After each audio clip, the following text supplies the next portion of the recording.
Suppose you walk 2/3 of the way around a 2-mile circular track. What is the straight line distance d, this distance here, that you have walked relative to your starting point? So first off, this is a 2-mile circular track, which means the radius of this isn't a normal normal unit circle. So 2 pi r equals the circumference. If the radius is 1, then you're going to see you get the circumference equals 2 pi. That's kind of what we're used to expecting. But instead, here the circumference is 2.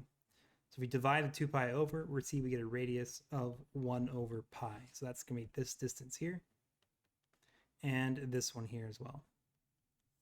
Okay, now it says we have 2/3 of the way around this track. So this is going to be 2/3 of the way around, which means this remaining portion here is just 1/3 of the remaining angle. And of course, the angle all the way around a circle is 2 pi radians.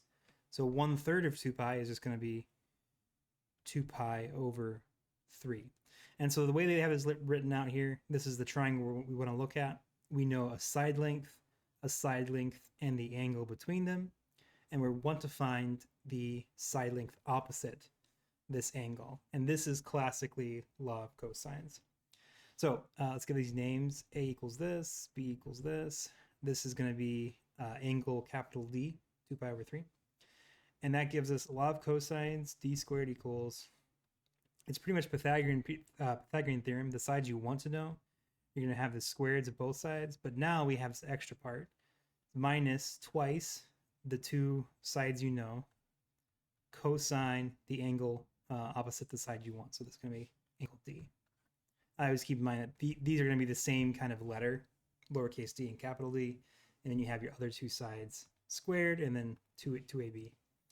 That's kind of how I memorize it. But okay, we have all the information we need. We can just plug it in.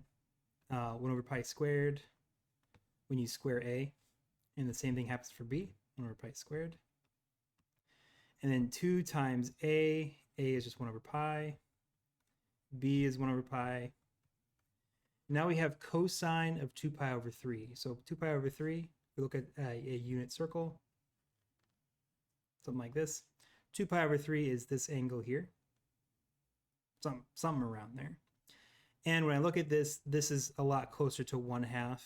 This would actually be negative 1/2 because it's on the negative side than the y-axis is. So that's how I know this is going to be negative 1/2 for cosine of 2 pi over 3. Of course, those negatives cancel, and the 1/2 cancel with the 2. This is also 1 over pi squared. So we have 1 over pi squared plus 1 over pi squared plus 1 over pi squared. We have 3 over pi squared.